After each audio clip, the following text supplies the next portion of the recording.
रत्नागिरी सिंधुदुर्ग लोकसभा मतदारसंघात काटेकी टक्कर पाहायला मिळणार आहे।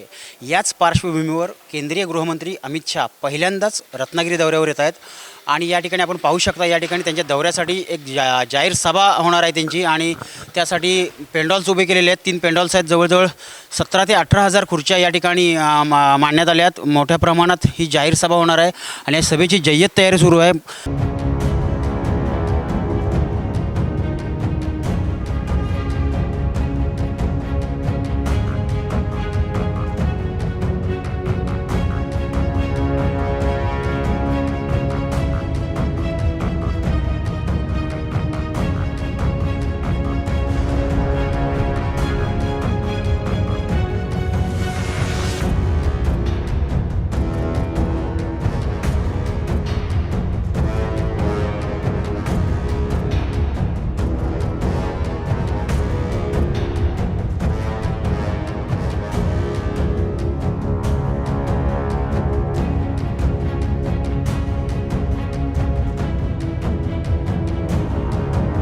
दरम्यान अमित शाह यांचा दौरा पहिल्यांदाच रत्नागिरीत होत असला तरी या ठिकाणी त्यांच्या सुरक्षेसाठी देखील विशेष काळजी घेतलेली आहे।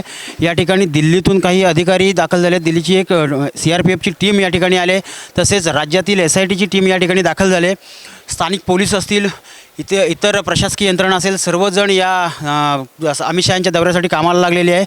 उद्या याच ठिकाणी अमित शाह जाहीर सभा घेऊन विरोधकांवरती तोफ डागणार आहेत आणि त्या सभेची जय्यत तयारी आपण या ठिकाणी पाहतोय। सर्व यंत्रणा या ठिकाणी आपल्याला पाहायला मिळते, जय्यत तयारी सुरू आहे आणि उद्या 11 वाजता या ठिकाणी याच जवाहर मैदानातून अमित शाह यांची तोफ धडणार आहे।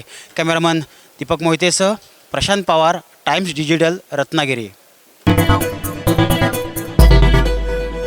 टाइम्स डिजिटलला लाईक करा, सबस्क्राईब करा, शेअर करा आणि बेल आयकॉन दाबायला विसरू नका। पाहत रहा टाइम्स डिजिटल।